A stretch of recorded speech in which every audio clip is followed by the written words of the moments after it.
que le sobró de todo un poco. Entonces dijo, ¿qué voy a hacer con estos restos? Y así fue como creó Chile.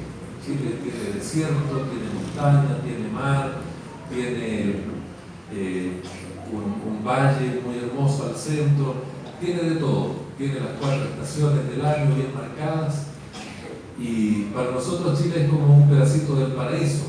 Tristemente hoy día estamos viviendo un estallido social brutal que ha destrozado gran parte de lo que por años se ha construido en nuestro país.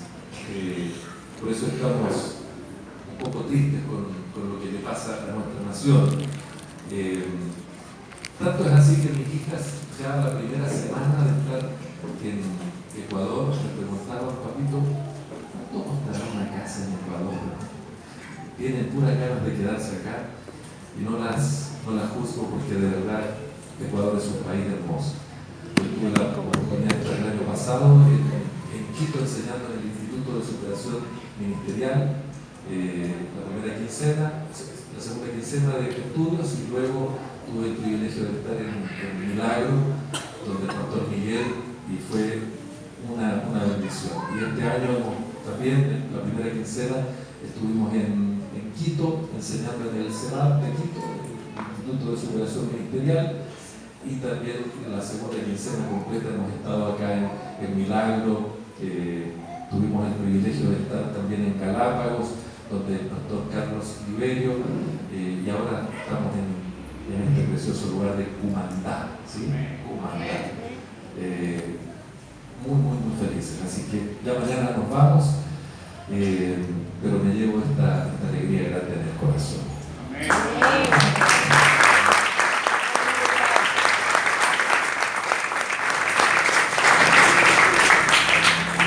Voy a invitar aquí Biblia en la carta de Don Pedro. Vamos a mirar el capítulo 4, versículo 19. Primera de Pedro 4, 19. Ahí vamos a encontrar la palabra del Señor. Voy a leer solo el versículo 19 y luego vamos a desarrollar este mensaje con la ayuda del Señor. Primera de Pedro, capítulo 4, versículo 19. Según esté enseñada la iglesia, vamos a dar lectura a la palabra de Dios y lo hacemos en el glorioso nombre de nuestro Señor y Salvador Jesucristo. Amén. De modo que los que padecen según la voluntad de Dios encomienden sus almas al fiel Creador y hagan el bien. Cierra sus ojos unos minutos. Padre, en el nombre de Jesús, venimos a tu presencia para glorificarte, para bendecirte. Literarias que están contenidas en la Biblia. Conocemos muy bien las parábolas, conocemos muy bien las metáforas hermosas con las cuales la palabra de Dios nos presenta y nos muestra verdades sublimes y eternas. Pero probablemente una de las figuras literarias que a mí en particular más me llaman la atención son las paradojas. Una paradoja es una especie de contradicción, es una declaración que en sí misma es una contradicción, y parecen extrañas estas paradojas. Cuando la palabra del Señor nos dice que el que quiera salvar su vida la perderá, y el que la pierda la ganará, realmente nos parece a nosotros una gran paradoja, pero es una verdad profunda. Y cuando pensamos en esta palabra que vamos a ver hoy día, me gusta pensar en otra paradoja que Pablo presenta, y es que tenemos este tesoro en vasos de barro. Tenga la bondad de mirar a la persona que tiene a su lado. Mira a esa persona maravillosa que está ahí a su lado, mire sus ojitos, qué lindos colores tiene esos ojos, ¿cierto? Mire su cabello, bueno, los que le quedan cabello. Qué perfecta esa persona que tiene, creada, diseñada por el Señor. Pero así tan alegre, tan contento, tan feliz como le ve usted hoy día, tal vez dentro de ese corazón hay una tristeza, tal vez dentro de ese corazón hay un sufrimiento, hay una situación difícil por la que puede estar pasando. Pero más importante que eso es que esa persona dentro de sí tiene el tesoro del poder del Señor, el tesoro del Evangelio. Este tesoro del Evangelio lo tenemos en frágiles vasos de barro. No sé si alguien alguna vez se ha enfermado. ¿Puede levantar su mano si se ha enfermado alguna vez? A ver, mire, casi todos nosotros hemos pasado por esto. Algunos están muy asustados con el coronavirus, pero el Señor nos da coronas de vida, así que no hay problema con eso. Tenemos este tesoro en vasos de barro. Y precisamente de eso se trata esta palabra. Nos vamos a encontrar aquí con Pedro escribiéndole a una iglesia que está pasando una situación complicada. Ya desde el comienzo de la carta, Pablo los describe a ellos. En el capítulo 1 dice: Pedro, apóstol de Jesucristo, a los expatriados de la dispersión. Y ahí menciona todos los lugares desde donde han sido dispersos y expatriados o exiliados ellos. Dice luego que ellos tienen que pasar por diversas pruebas. Son personas que están sufriendo no solamente la expatriación, el haber sido desarraigados del lugar donde viven, sino que adicionalmente ellos van a tener que padecer diversas pruebas. Capítulo 1, versículo 6 dice: en lo cual vosotros os alegráis, aunque ahora por un poco de tiempo, si es necesario, tengáis que ser afligidos en diversas pruebas. Bendito sea el Señor para siempre. Entonces, estamos hablando acá de personas que aman al Señor, de personas creyentes, personas que conocen al Señor, pero que de alguna manera tienen que padecer, tienen que sufrir. Por eso el versículo que leímos al comienzo, 4:19, dice: de modo que los que padecen según la voluntad de Dios encomienden sus almas al fiel Creador y hagan el bien. Este versículo es la conclusión del pasaje que comienza en el capítulo 4, versículo 12. Y allí se nos da una perspectiva de lo que es el sufrimiento para los hijos del Señor. Dice el verso 12: amados, no os sorprendáis del fuego de prueba que os ha sobrevenido, como si alguna cosa. No os sorprendáis del fuego de prueba que os ha sobrevenido, como si alguna cosa extraña os aconteciese. Lo que está diciendo Pedro acá entonces es que cuando los hijos del Señor sufrimos, no debemos asombrarnos del sufrimiento. Luego dice que más aún debiéramos gozarnos en ello. Verso 13 dice: sino gozaos por cuanto sois participantes de los padecimientos de Cristo, para que también en la revelación de su gloria os gocéis con gran alegría. No sé si a usted le parece igual que a mí una paradoja.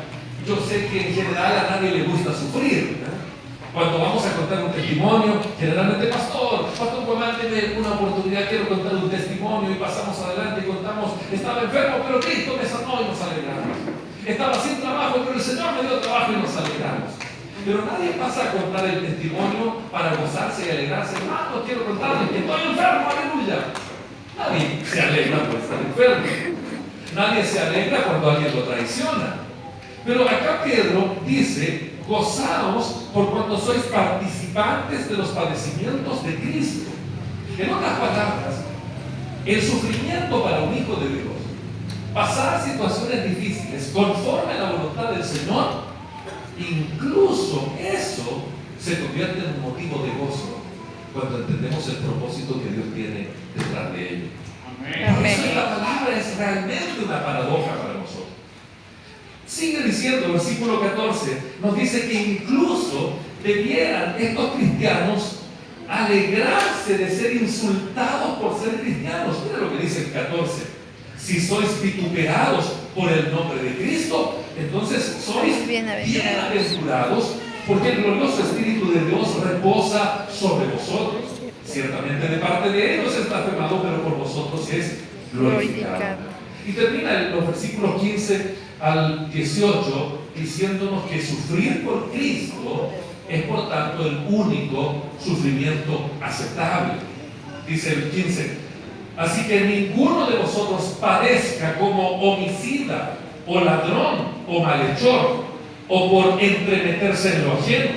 Pero si alguno padece como cristiano, no se avergüence, sino glorifique a Dios por ello.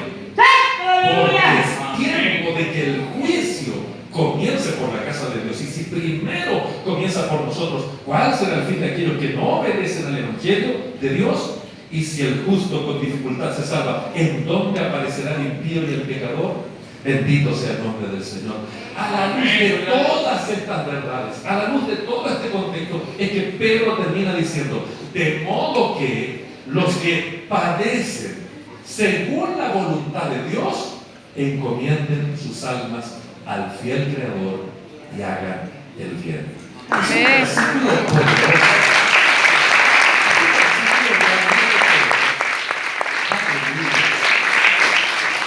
Si vemos las palabras claves de este versículo, nos vamos a situar primero en la situación. Dice ahí: padecen, los que padecen. Esa expresión en el original significa pasar por una experiencia con la implicación de sufrimiento.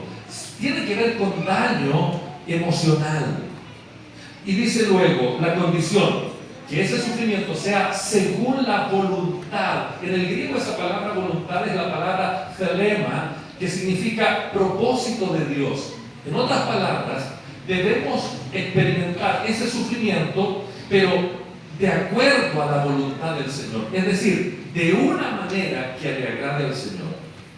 Y luego nos da la acción. Si estamos sufriendo por causa de la voluntad del Señor, entonces lo que hay que hacer, dice el texto, es encomendar las almas al Creador. Y esa palabra encomendar significa poner en el cuidado o en la protección de Dios. Es un versículo muy hermoso y nos da una perspectiva del sufrimiento cristiano. Y probablemente, no sé si alguno hoy día esté sufriendo así por causa de Cristo. No sé si alguno hoy día esté pasando una situación difícil por causa del Señor. No sufriendo como homicida o como ladrón, como dice acá, porque yo ya sé que si alguien acá en este lugar roba, creo que le va muy mal, así me han contado.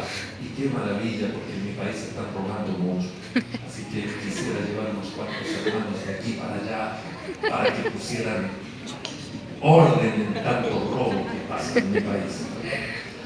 Pero no, ese no es el sufrimiento. El sufrimiento es cuando sufrimos por causa del Señor.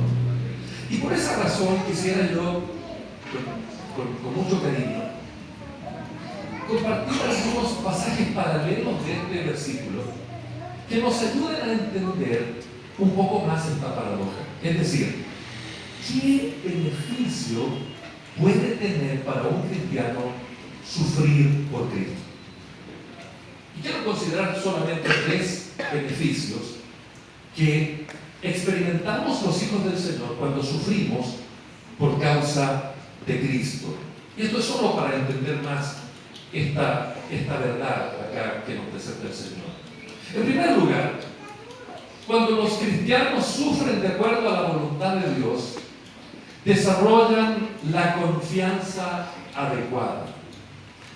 Tenga la gentileza de ir a 2 Corintios, capítulo 1, versículo 9.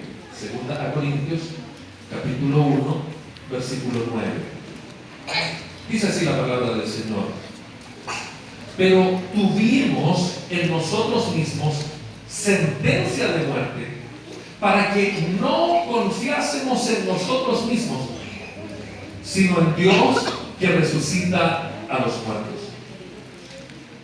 Algunos expertos en Biblia consideran que este versículo, 2 Corintios 1:9, es de alguna manera, debe estar relacionado con 1 Corintios 15:32, cuando Pablo dice: si como hombre batallé en Éfeso contra fieras, ¿quién me aprovecha? Si los muertos no resucitan, comamos y bebamos porque mañana moriremos. Aquí la expresión entonces, combatir con fieras, probablemente puede ser una metáfora, una cosa figurada, o tal vez fue real.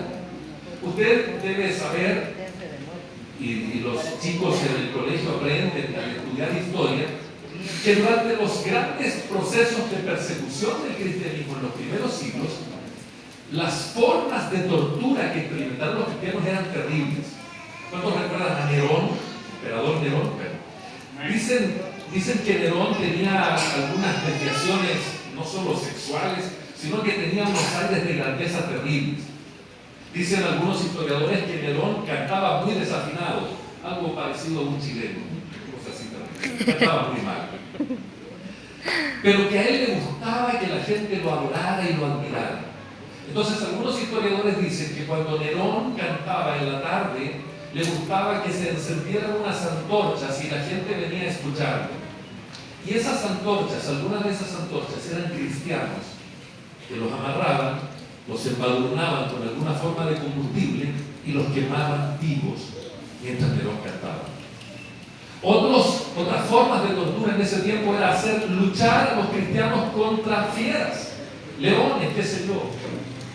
Entonces cuando Pablo dice aquí, si como hombre batallé en Éfeso contra fieras, ¿quién me aprovecha si los muertos no resucitan? Entonces aquí probablemente Pablo se está refiriendo a una situación real. Tuvimos en nosotros sentencia de muerte para que no confiásemos en nosotros mismos, sino en Dios que resucita a los muertos. Pablo no está sufriendo aquí por una cuestión delictual. Pablo no está sufriendo aquí por haberse robado algo. Pablo no está sufriendo acá por haber mentido. Pablo no está sufriendo acá por haber cometido un delito. Pablo está sufriendo acá y hay una sentencia de muerte sobre él por estar predicando el Evangelio, por ser un misionero, por ser un hombre de Dios. En ese contexto, ese sufrimiento es un sufrimiento que le ha llevado al punto de estar arriesgando su propia vida. No es solamente ese sufrimiento que a veces tenemos en la iglesia cuando algún hermanito no nos saluda, cuando nos llevamos mal con otro, o cuando el líder del grupo como que no nos considera y nos sentimos mal o tristes. No, acá se refiere a un sufrimiento mucho más intenso, mucho más grave, mucho más profundo. Pablo dice que su propia vida está en riesgo. Tuvimos en nosotros mismos sentencia de muerte, pero mire, aquí está el beneficio. ¿Cuál será el propósito? Dice, para que no confiásemos en nosotros mismos, sino en Dios que resucita a los muertos.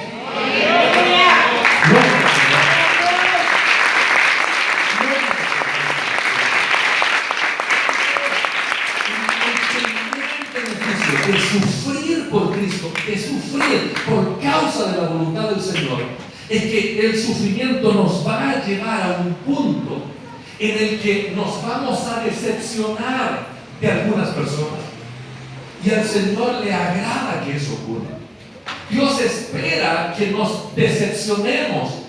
Mire usted la persona que tiene a su lado, nuevamente, ese tesoro perfecto en vaso pegado, esa persona maravillosa que está ahí. ¿Sabe que esa persona, déjeme decirle algo, probablemente esa persona ha pecado, probablemente esa persona va a pecar y probablemente esa persona en este mismo momento tal vez está pecando. Y tal vez en algún momento esa persona que usted tanto le ama, que se sienta con él en la iglesia, en algún momento le va a decepcionar. Y usted va a sentirse defraudado de esa persona. Mire por favor aquí adelante ahora. Este chiquenito gordito, sudadito, que lo ha recibido usted con tanto cariño, tal vez en algún momento del caminar cristiano lo va a decepcionar. Y tan bueno que parecía el chileno, va a decir. Y me decepcionó. Mire con todo cariño a su amado pastor, tremendo hombre de Dios, un testimonio intachable. Con todas las personas con las que ha hablado acerca de él me han dado buenas referencias. Pero probablemente en algún momento, tal vez hasta su pastor le va a decepcionar. Pero ¿sabe lo bueno de todo esto? Es que cuando alguna situación de sufrimiento nos lleva a decepcionarnos de otro, Dios tiene el propósito de que no confiemos tanto en las personas para que empecemos a confiar más en Él.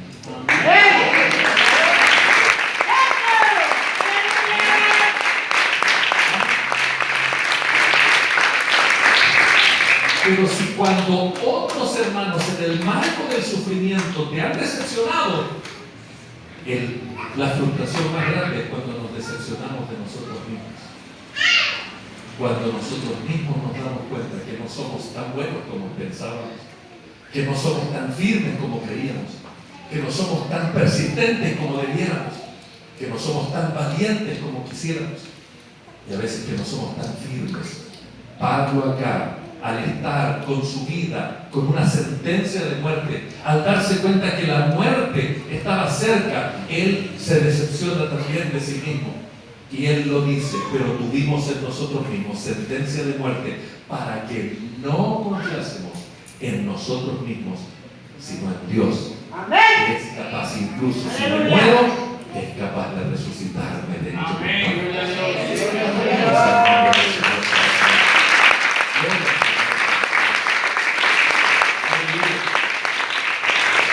El primer beneficio entonces es que el sufrimiento nos hace tener la confianza correcta. Hay uno más grande que el que está a tu lado, hay uno más grande que el pastor, hay uno más grande que el que te está visitando, hay uno más grande que el que te discipuló, que el que te evangelizó, ese que está ya sentado en el cielo, en un trono de gloria. Él nunca nos va a decepcionar, Él nunca nos va a defraudar, Él siempre va a estar ahí, Él va a cuando la enfermedad venga, Él va a estar ahí, cuando todo se vaya, Él va a estar ahí, Él no nos decepciona. Por eso, ¿cuánto pueden confiar en este Dios grande y poderoso? Amén.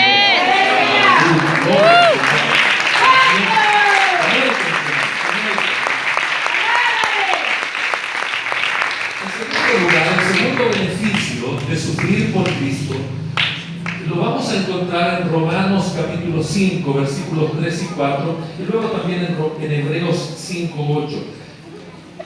Es que cuando los cristianos sufren de acuerdo a la voluntad de Dios, consolidan el carácter adecuado. No solo la confianza adecuada, sino que también el carácter adecuado. Voy con Romanos capítulo 5, versículos 3 y 4, si está tomando notas. Romanos capítulo 5, versículos 3 y 4.